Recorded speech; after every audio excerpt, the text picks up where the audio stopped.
नंद लाल मेरो है श्री।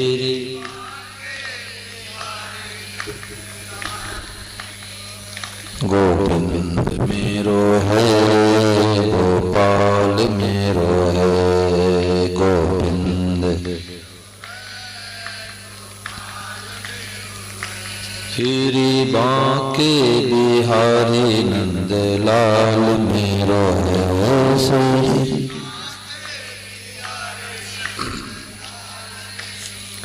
बोलो गिरधर गोपाल की। राम राम राम राम राम राम राम राम राम राम राम राम। सबको राम जी राम राम जी राम।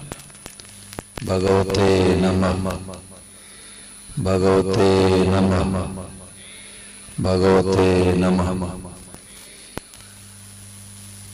आज महाराज जी ने हम लोगों को चेत कराया कि हम लोगों के हृदय में जो बात बैठी है कि भगवान की प्राप्ति तो कोई साधु महात्मा को होती है। हम तो गृहस्थी आदमी हैं, हम तो भगवान से बहुत दूर है। ये हमने खुद बाधा लगा दी। हमारा अंतःकरण शुद्ध नहीं है, हमारा मन साफ नहीं है, हमारे को अच्छे संत महात्मा नहीं मिले। कलयुग का बड़ा खराब समय है, हमारे द्वारा इतना पुण्य नहीं हुआ है। तो महाराज जी ने कहा कि अपने तरफ से बाधा लगा दिया। जैसे टिकट मिल गया और ट्रेन आके खड़ी हो गई, अब कोई कहे कि ट्रेन हमारे को बैठावे तब तो मैं बैठूंगा, नहीं तो नहीं बैठूंगा।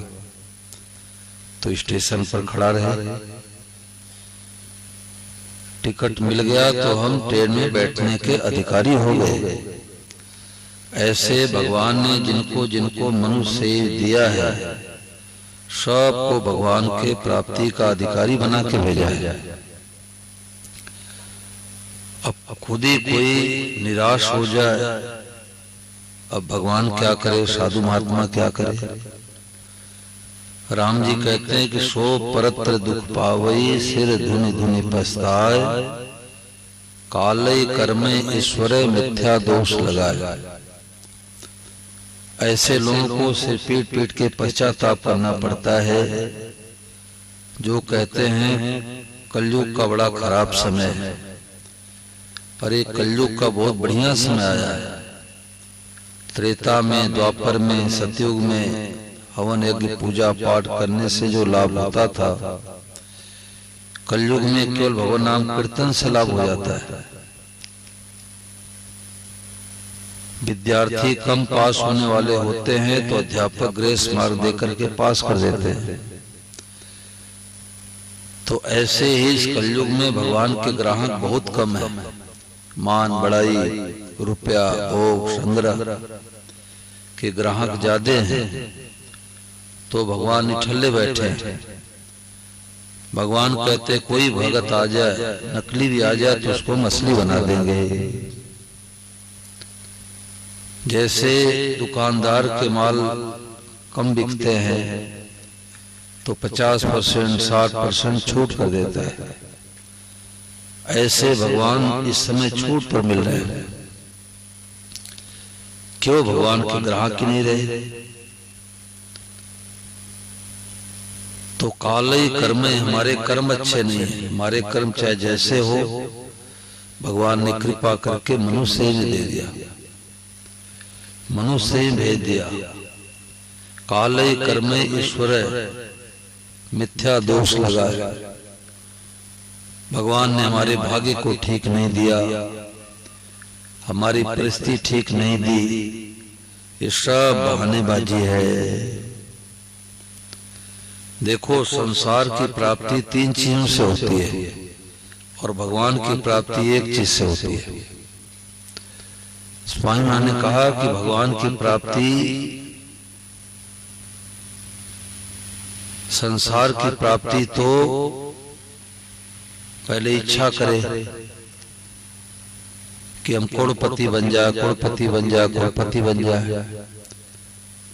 तो इच्छा करने से कोई करोड़पति बन जाता है क्या भाई? नहीं बनता, लखपति भी नहीं बनेगा।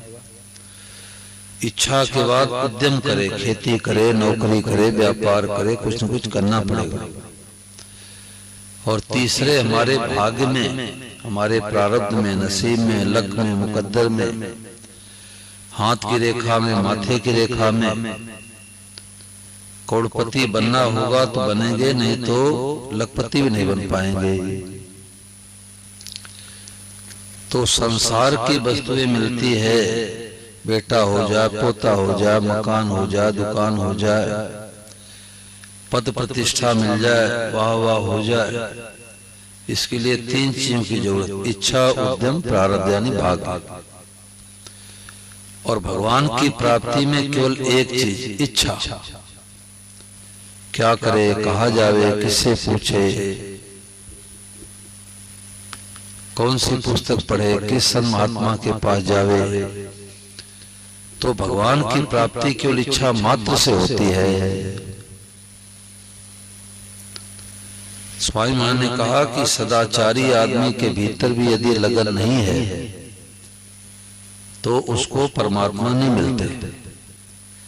सदाचारी धर्मात्मा हो, उसके अंदर भीतर में लगन नहीं हो तो भगवान नहीं मिलते। परंतु दुराचारी आदमी के भीतर भी यदि लगन लग जाए तो वह परमात्मा की प्राप्ति कर सकता है। बड़े बड़े चोर, डाकू, कसाई के भीतर भी जब परमात्मा की लगन लग गई तो वे परमात्मा को प्राप्त हो गए। माँ के गोद में जाने के लिए कौन सा बालक अनाधिकारी है भाई? माँ के गोद में सब बालक बैठने के पूरे अधिकारी हैं। जैसे छोटे छोटे दो बालक हैं, अब माँ उनको स्नान करा के, कपड़े पहना के, काली टिक्की लगा के भेज देती है खेलने के लिए। और एक बच्चा तो साफ सुथरा कपड़ा पहन के आया और दूसरा बच्चा कपड़े को मैले कुचैले से गंदा कर दिया। अब साफ सुथरे वाला जो कपड़ा जिस बालक का था वो तो माँ की गोदी में बैठ गया, और जो मैला कुचैला जिसका कपड़ा हो गया था अब वो माँ की गोदी में बैठे नहीं बैठे भाई? वो तो जाके धाम से बैठ जाएगा। अब माँ को गर्ज हुए तो साफ सफाई करे। ऐसे हम धर्मात्मा हैं तो भगवान के हैं, पापात्मा हैं तो भगवान के हैं, सपूत हैं तो भगवान के हैं और कपूत हैं तो भगवान के हैं। और भगवान के होते ही कपूताई मिट जाती है। तो भगवान की तरफ चलने में केवल इच्छा की कमी है, और उत्कट इच्छा होती है तो संतों का घोड़ा अड़ जाता है। एक महात्मा जी जंगल में कुटिया बना के रहते थे, तो एक बहुत अच्छा साधक जिज्ञासु था, उनकी पुस्तकें पढ़ा करता था और सोचा करता था ये महात्मा जी कहाँ मिलेंगे, हरिद्वार जाऊं, काशी जाऊं कि नासिक जाऊं।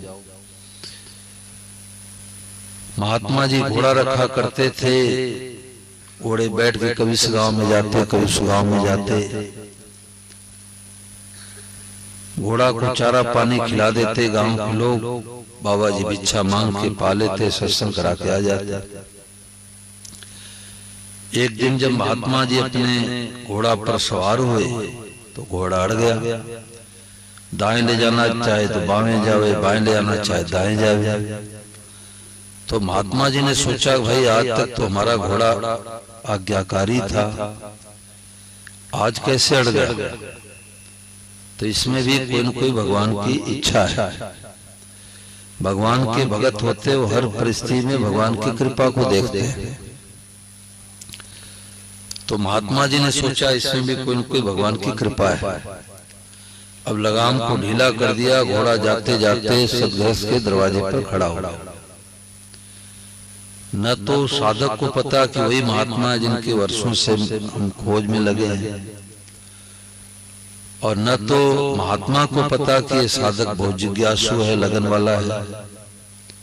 संत महात्मा जान के प्रणाम किया, भोजन प्रसाद कराया, रात्रि ठहराया। गांव के लोग एकत्रित हुए। जब सत्संग होने लग गया तब बाबा जी को पता लगा कि अरे साधक तो बहुत जिज्ञासु है, लगन वाला है।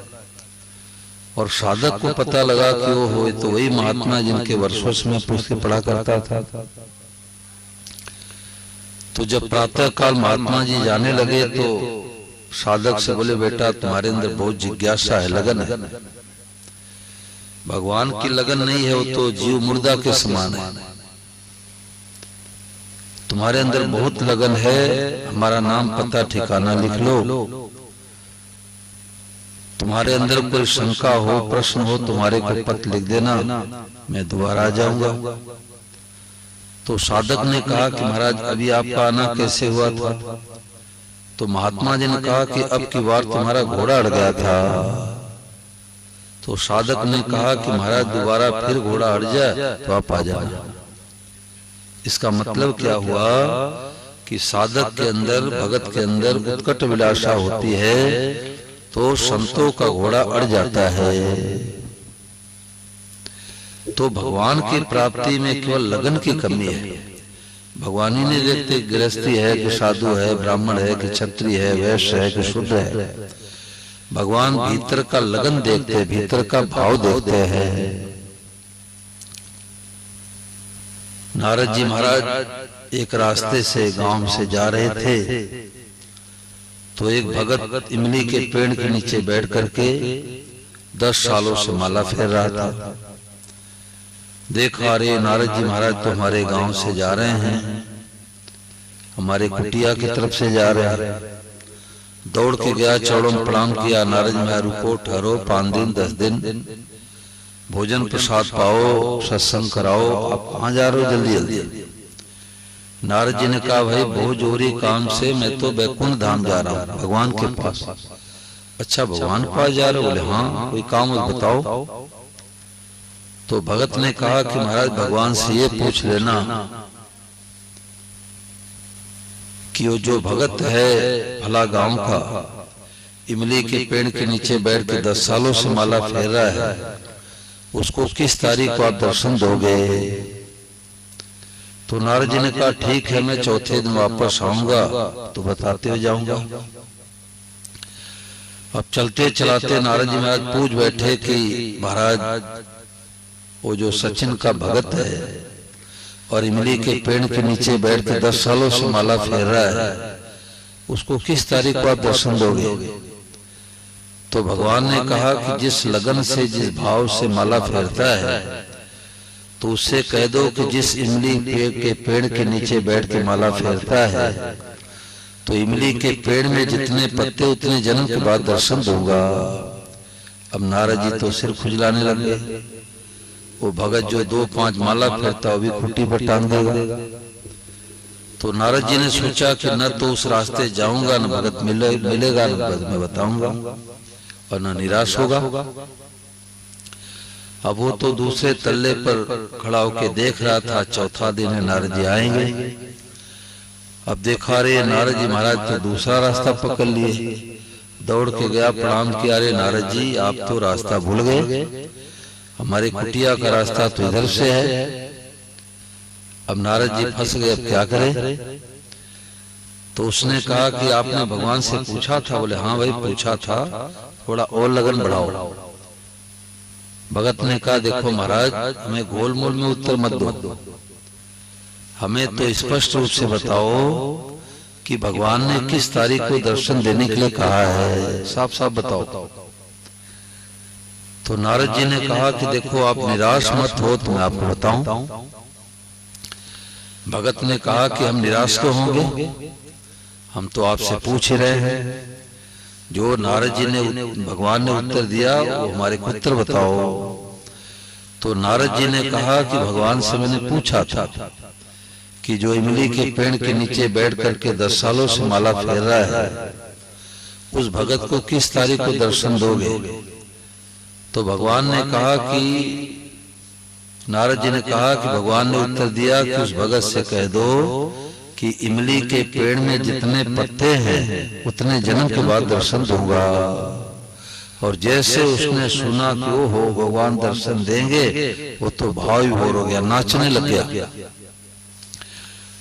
और जब भाव विभोर हुआ, उत्कट विलासा बढ़ी, तो उसी समय भगवान सभा में प्रकट हो गए। बोलो गणधर गोपाल की। तो नारद जी कहने लगे कि महाराज हमारी फजीती क्यों कराए? आपके यहाँ भी झूठ कपट चलने लग गया। संसार वाले कहते बिना झूठ कपट के बिना काम नहीं चलेगा, और आपके यहाँ भी झूठ कपट चलने लग गया। आपने कहा कि इमली के पेड़ में जितने पत्ते हैं उतने जन्म के बाद दर्शन होगा, और आप हमारे पीछे पीछे आगे दर्शन देने के लिए आप भी झूठे हो गए। भगवान ने कहा नारद जी हमारे को डांटते क्यों? अरे उस भगत के अंदर जो लगन थी, उत्कट अभिलाषा जितनी थी, तो इतने वर्ष तो लग ही जाते जितने कि इमली के पेड़ में पत्ते हैं। परंतु जैसे उसने सुना कि भगवान दर्शन देंगे, तो उसके अंदर इतनी उत्कट अभिलाषा हुई, हमें तत्काल दर्शन देना पड़ा। तो संतों ने कहा कि भगवान का मूल्य क्या है? भगवान का मूल्य है लगन।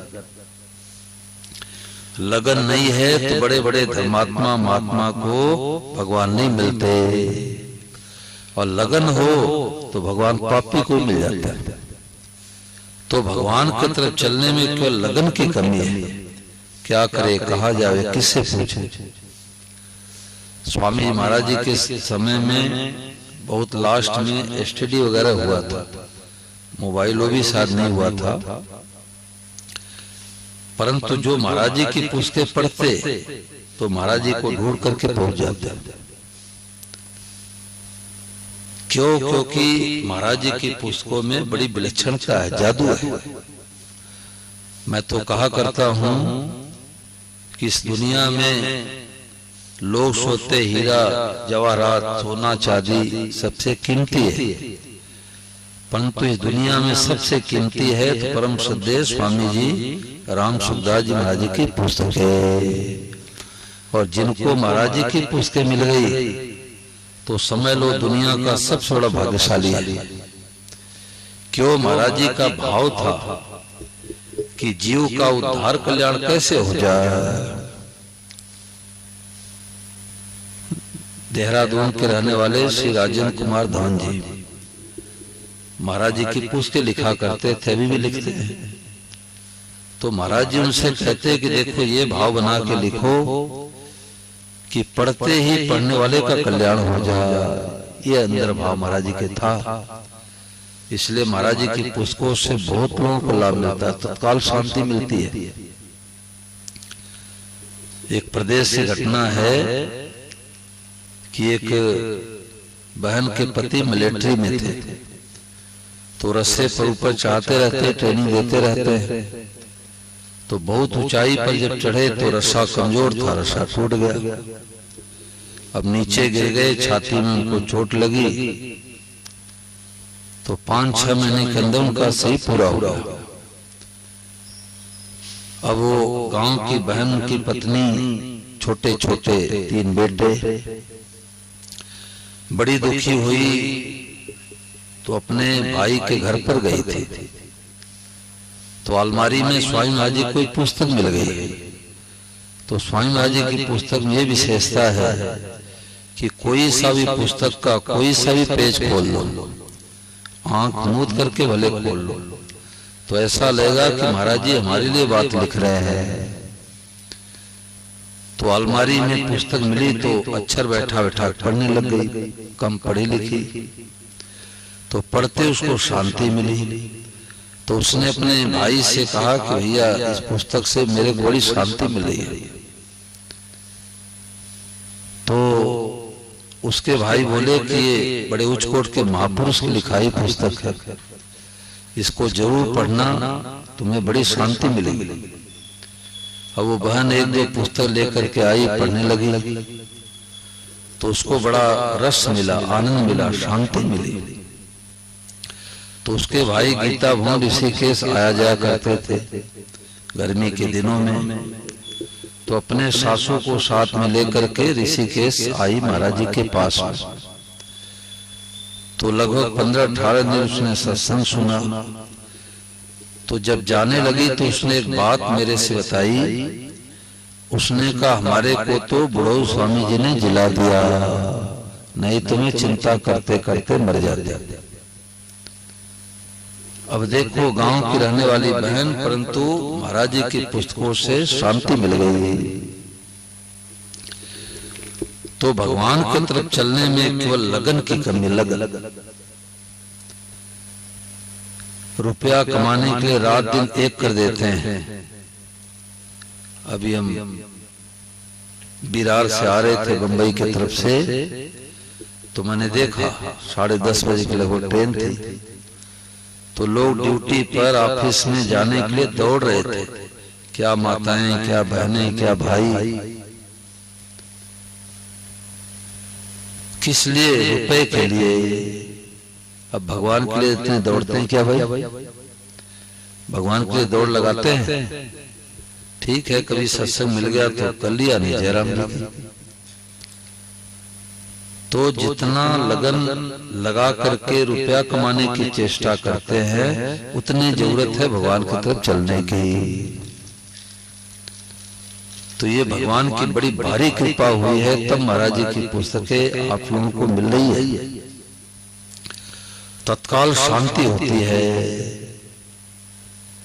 और जो सोए रहते हैं, आलस प्रमाद करते हैं, स्वामी ने कहा कि पापी की मुक्ति पाप भुगतने से हो जाती है, परंतु 3 लोगों का उद्धार कल्याण नहीं होता।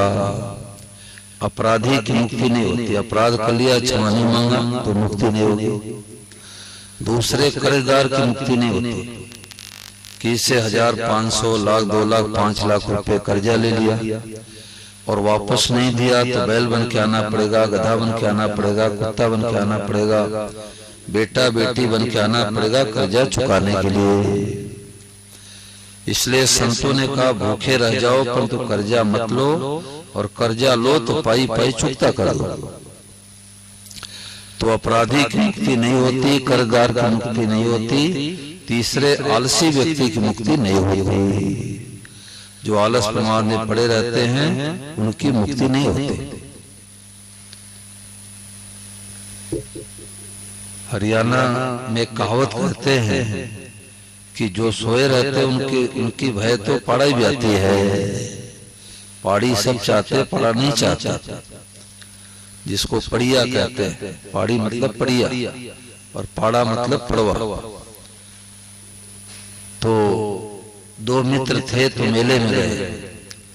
मेले में गए तो भैंस खरीदे, एक भैंस। तो जब लेकर के रास्ते में आ रहे थे तो रात्रि के 9 बज गए, अंधेरा हो गया। तो दोनों पेड़ के नीचे अपना आटा आलू निकाले, बट्टी चोखा बनाए, खा पी लिए। तो एक ने कहा कि देखो भाई, दोनों भैंस ब्याने वाली है, अब एक को तो जागना पड़ेगा। तो जो आलसी स्वभाव का था उसने कहा, देखो मैंने 2 बट्टे ज्यादा खा लिया, अब हमारे को नींद आ रही, मैं तो सोऊंगा, पर तुम जागते रहना। उसने कहा कोई बात नहीं, एक को तो जागना ही पड़ेगा, दोनों भैंस ब्याने वाली। तो जो सो रहा था उसकी भैंस तो पड़िया ब्याई, और जो जाग रहा था उसके भैंस तो पड़वा ब्याई। तो उसने क्या किया कि अंधेरे में बच्चे को बदल दिया, अपने भैंस के पास में पड़िया को लगा दिया, और जो सो रहा था उसके भैंस के पास में पड़वा खड़ा कर दिया। तो जब सुबह उठा वो आलसी व्यक्ति, तो उसने कहा, रे भाई, दोनों भैंस में कोई ब्याई? बोले भगवान कृपा से दोनों भैंस ब्याह गए। बोले क्या ब्याई? तो उसने कहा कि हमारी भैंस तो पड़िया ब्याई है और तुम्हारी भैंस तो पड़वा ब्याई है। तो वो गया बच्चे के पास में, देखा हमारे भैंस के सफेद तिलक माथे पर और पड़िया के माथे पर सफेद तिलक, कई भैंस के तिलक होता है। तो उसने कहा देख भाई तू झूठ बोल रहा है, हमारे भैंस से मिलान कर और इस पड़िया से, हमारी भैंस पड़िया ब्याई है और तू रात में बच्चे को अदल बदल दिया। उसने कहा नहीं हमारी भैंस पड़िया ब्याई है। तो पंचों को बुलाया गया तो पंचों ने कहा देखो जो सोए रहते हैं उनका भय तो पड़वा ही जाता है, पड़िया कैसे ब्याई। तो उत्कट विलासा लगन, क्या करे कहां जावे किससे पूछे। तो भगवान की तरफ चलने में केवल लगन की कमी है। तो संसार में करोड़पति लखपति सब नहीं बन सकते, क्योंकि तीन चीजें मां के घर में आने के पहले निश्चित है। प्रारब्ध पहले रचा पीछे रचा शरीर, तुलसी चिंता क्यों करे भजले सी रघुवीर। मां के घर में आने के पहले तीन चीजें निर्धारित है, आयु जाति भोग। हमारी आयु कितनी रहेगी गिनती के श्वास मिले हैं, किसी को 200, किसी को 500, किसी को 1 लाख, किसी को 1 करोड़। तभी तो 90 साल के दादाजी बैठे रहते हैं, 2 साल पता चला जाता है। क्यों चला जाता है? श्वास पूरे हो गए। ये तो बहानेबाजी है कि लकवा मार दिया, कैंसर हो गया, ब्रेन हेमरेज हो गया, ये सब बहानेबाजी है। मूल में हमारे श्वास पूरे हो गए। श्वास खत्म होते ही चट जाना पड़ता है। तो आयु जाति की जाति में जन्म लेंगे, ये भगवान ने पहले से व्यवस्था की है। और भोग का मतलब हमारे कुटुंबी संबंधी बेटा बेटी पति पत्नी कौन मिलेंगे, हमारे भाग्य में धन कितना है, ये सब पहले से निर्धारित है, निश्चित है। नहीं तो इच्छा करने मात्र से अगर करोड़पति बन जाते तो सूरत में सचिन में अरबपति खरबपति के नीचे कोई क्यों रहता भाई। तो संतों ने कहा 3 चीज में तो करो संतोष, और 3 चीज में कभी संतोष मत करो। किसमें संतोष करे? सुधारे भोजनम धनम। हमारे जैसे कुटुंबी संबंधी मिल गए, जैसे पत्नी मिल गई, जैसे पति मिल गए, जैसे बेटा मिल गया, जैसे बेटी मिल गई, जैसे सास मिल गई, जैसे बहू मिल गई, उसमें करो संतोष। क्योंकि पुराने ऋणानुबंध के कारण से इनका मिलना हुआ है। या तो हम उनके कर्जदार हैं या हमारे कर्जदार हैं। तो जैसे कुटुंबी संबंधी मिल गए, इसमें करो संतोष। जैसा रूखा सूखा हलवा खीर मिल जाए, भगवान को भोग लगा के पालो, भोजन में करो संतोष। संतों ने कहा कि मना मनोरथ छोड़ दे, अपना सोचा न होए, और पानी में घी नहीं पजे तो रूखा खाए न कोई।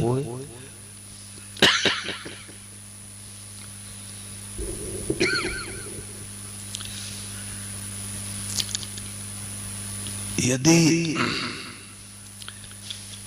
पानी में घी पैदा हो, थोड़ा कीर्तन करो,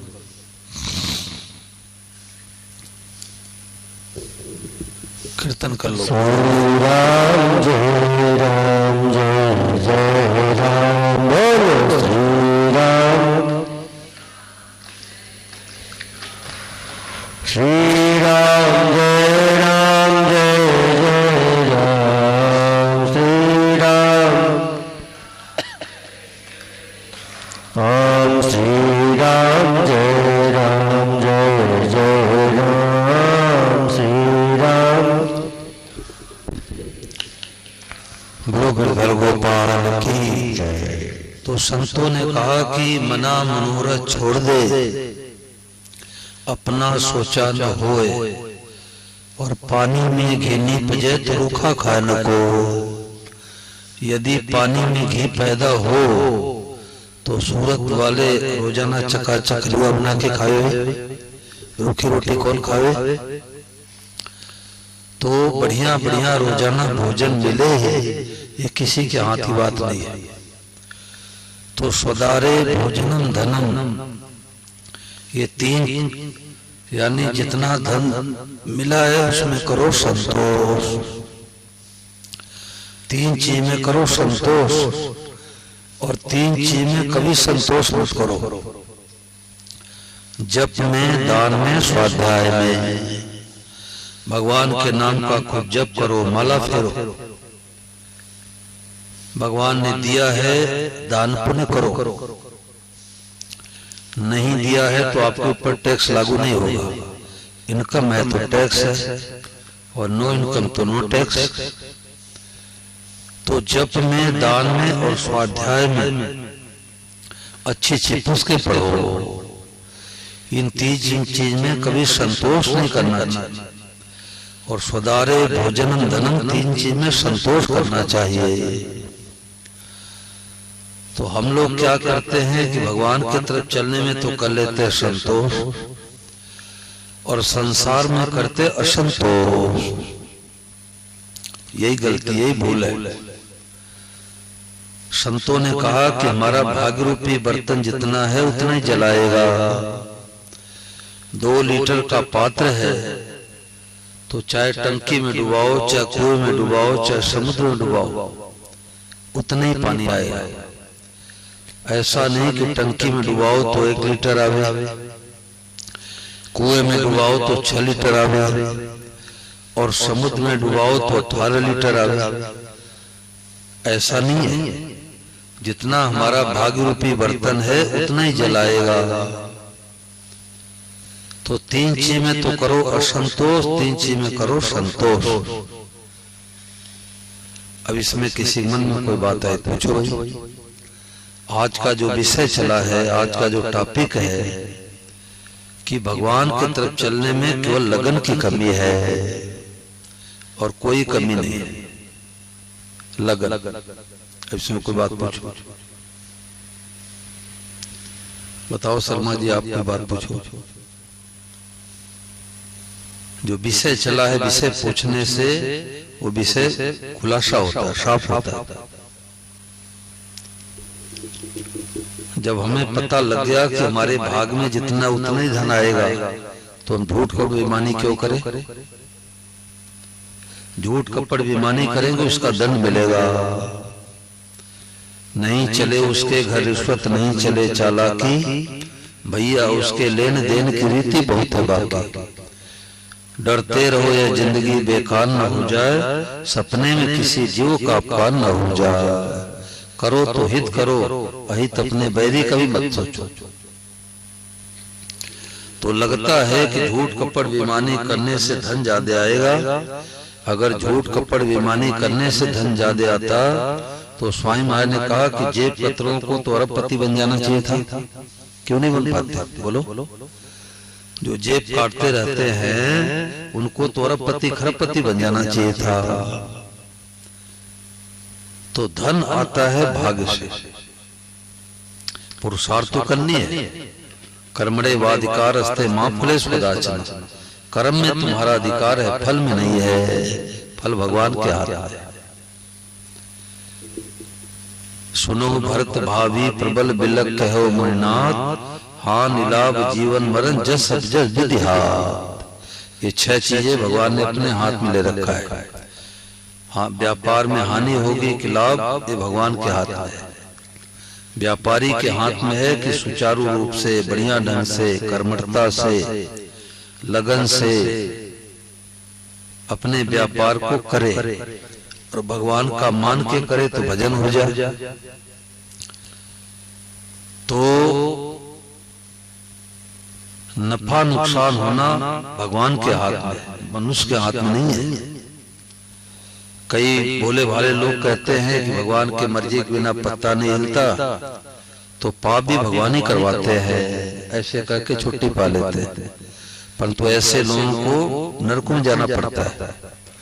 भगवान पाप नहीं करवाते, भगवान पाप से बचाते हैं। उल्टा हम कोई गलत काम करने के लिए जाते हैं तो हमारी श्वास की धड़कनें बढ़ जाएगी। चोर चोरी करने के लिए जाता है तो उसकी सांस की धड़कनें बढ़ जाती है। रावण कितना बलशाली था, कौतुक कहे कैलाश को लेने से जा उठा है।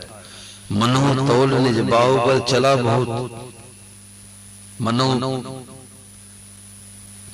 चलत दसानन डोलत होनी, पृथ्वी पर चलता तो पृथ्वी डुबाने लग जाती।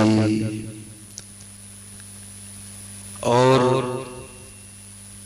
कैलाश पर्वत को अपने हाथ पर उठा लिया, परंतु जब सीता मैया की चोरी करने के लिए जाता है तो उसकी दशा क्या हो रही है, इतोत चितई चला भड़ियाई। जैसे कोई पड़ोसी के घर में कुत्ता जूठे बर्तन में मुख लगाने के लिए जाता है तो दाएं बाएं देखता है कि घर का मालिक देख तो नहीं रहा, यही दशा रावण की हो रही है। तो भगवान उल्टे चेताते हैं कि भाई तुम गलत कदम उठा रखे हो। इसलिए झूठ कपट बेईमानी चोरी जारी डकैती मानने वाले संसार से जल्दी चले जाते हैं। क्यों चले जाते हैं? कि उनकी श्वास की धड़कनें जल्दी जल्दी चलती है। तो जो 70 साल तक जीने वाला व्यक्ति है 50 साल में चला जाता है, और जिसके जीवन में ईमानदारी है सच्चाई है उसके हृदय में शांति रहेगी, और शांति रहने से श्वास धीरे धीरे चलते हैं। धीरे धीरे श्वास चलने से 50 साल तक जीने वाला व्यक्ति 70 साल तक जिएगा। तो आयु न घटती है न बढ़ती है, और घटती बढ़ती है, दोनों बातें। आप समाज की सेवा करेंगे, गायों की सेवा करेंगे, मंदिर में सेवा करेंगे, आपके हृदय में शांति रहेगी, आपकी आयु बढ़ जाएगी। और आप झूठ कपट बेईमानी करेंगे तो हृदय में कमजोरी आएगी, बीमारी अटैक करेगी, जल्दी जाना पड़ेगा, जल्दी जाना पड़ेगा। एक सेठ जी बीमार थे तो डॉक्टर ने कहा कि सेठ जी आप 3 महीने के और मेहमान हो। तो सेठ जी रोने लगे कि महाराज अभी तो छोटे बेटे की फैक्ट्री लगानी है। तो डॉक्टर ने कहा भाई तुम्हारा रोग ऐसा है कि 3 महीने के अंदर तुमको जाना पड़ेगा। अब क्या करें, निराश हो गए, महात्मा जी के पास गए तो रोने लगे। महात्मा ने कहा क्या बात है सेठ, क्या घाटा लग गया, कोई मर गया? बोले महाराज क्या बताऊं, अभी हमारे जीने की इच्छा थी और डॉक्टर साहब ने घोषणा कर दी कि 3 महीने के मेहमान हैं। तो महात्माओं के पास युक्ति होती है। तो महात्मा जी ने कहा कि क्या बात करते हो, 3 महीने नहीं 20 साल जियोगे। सेठ जी ने कहा महाराज जो भी करो कहो, हम करने के लिए तैयार हैं। तो महात्मा जी ने कहा कि संकल्प कर लो कितनी गायों की सेवा करनी है। और उन्होंने गायों की सेवा की तो उनकी आयु बढ़ गई। परहित बस जिनके मन माही, तिनको जग दुर्लभ कछु नाहि। जिसके हृदय में परहित की भावना होती है उसकी आयु बढ़ जाती है, लोगों की सद्भावना जुड़ जाती है कि ये व्यक्ति नेक आदमी है और जिंदा रहे तो ठीक है। और जो दूसरे को दुख देता है सताता है तो दूसरे का आह लगता है कि ये व्यक्ति बड़ा बुरा है, मर जाए तो ठीक है। तो खास बात आई कि भगवान की तरफ चलने में केवल लगन की कमी है, और भगवान की तरफ चलने में कभी निराश नहीं होना चाहिए। अब किसी के मन में कोई बात पूछ लो भाई, नहीं चले प्रभात फेरी में। हाँ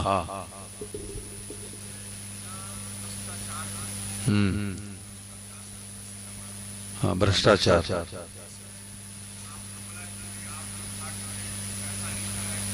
उतना ही आएगा। हाँ हाँ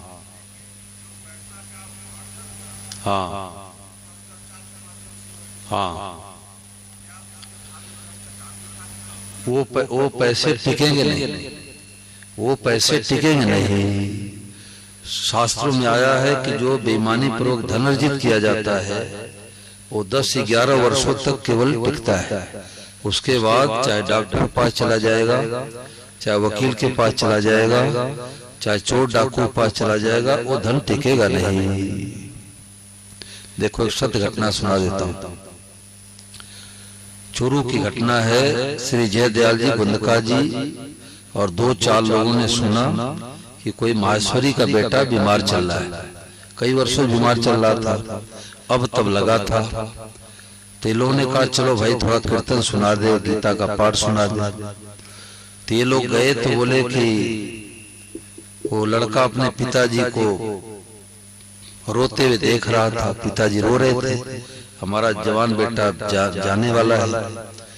तो बेटे ने कहा कि पिताजी रोने से क्या फायदा, आप झूठ कपड़ बेईमानी करते समय, आपको अन्याय करते समय डर नहीं लगा, अब रोने से क्या फायदा। 10,000 रुपये आपने हमारे से लिया था, अब 9,500 रुपये तुम्हारे बीमारी में लग गई, अब 500 रुपये बाकी है, मैं जा रहा हूं संसार से, अब 500 रुपये हमारे क्रियाक्रम में लगा देना। तो गोविंदका जी एक दूसरे का मुख देखने लगे कि ये नवयुवक क्या कह रहा है। तो उन्होंने कहा कि बेटा तुम्हारे पिताजी रो रहे हैं दुखी होकर के, और तुम ऐसे क्या कर रहे हो। तो उस बेटे ने कहा कि जन्म के पहले मैं बंगाली था और हमारे पिताजी राजस्थान से बंबई जा रहे थे और उसी ट्रेन में मैं भी बैठा। ऐसे बातचीत के दौरान परिचय हुआ कि मैं तो राजस्थान से आ रहा हूं और व्यापार तुम्हारे करने आता, मैं तो बनिया हूं, परंतु हमारे पास रुपया नहीं है। तो बेटे ने कहा कि मैं उस समय बंगाली था, ये जन्म बेटा बना हूं, इसके पहले मैं बंगाली था। तो मैंने कहा सेठ जी हमारे पास 10,000 रुपये पड़े हैं और हमारे को व्यापार नहीं करने आता। तो पिताजी ने कहा कि व्यापार हम करेंगे, मुनाफा जो होगा आधे आधे का बंटवारा कर लेंगे। तो जब ट्रेन से उतरे स्टेशन पर तो रात्रि में जा करके धर्मशाला में ठहर गए। तो जब आधी रात हुई तुम्हारे पिताजी की नीयत खराब हो गई कि हमारे ऊपर बहुत कर्जा है, यदि इस बंगाली को मार दे तो 10,000 रुपये मिल जाएगा। और दाना भूनने वाली भड़भुंजारी थी वो और ये हमारे पिताजी दोनों रात्रि में हमारा गला काट दिए और 10,000 रुपये बंटवारा कर लिए। तो अब मैं संसार से जा रहा हूं। तो उन्होंने कहा कि चलो ठीक है, आपने पिताजी ने आपको दुख दिया, गला काटा, ये बेचारी बहन विधवा हो रही है युवावस्था में, इसका दोष क्या है। बोले वही राण भंजारी है जो पिताजी के सहयोग से गला काटा था। तो उसके पिताजी बोले देखो स्तनपात बीमारी में अक बक रहा है, इसके बात पर ध्यान मत देना। तो उसने कहा कि मैं बक नहीं रहा हूं, स्तनपात बीमारी में नहीं हूं। फलाने के कोठी को सेन लगा करके दीवार तोड़ करके चोर चोरी करके ले गए हैं, जाके सुबह देख लेना, वो बात सच्ची तुम्हारी बात सच्ची, वो बात झूठी तुम्हारी बात झूठी। तो जब सुबह ये लोग जा करके देखे तो उस कोठी को तोड़ करके चोर चोरी करके लेके गए थे। तो किए हुए कर्मों का फल भुगतना ही पड़ता है। अभी लगता है कि गाड़ी मोटर बंगला है, खूब ऐसा आराम है, परंतु अगले जन्म भगवान झुप्परपट्टी में जन्म देंगे। झुप्परपट्टी में बच्चा जन्मा, करोड़पति घर में जन्मा, तो दोनों कर्मों के फल के अनुसार तो जन्मे हैं।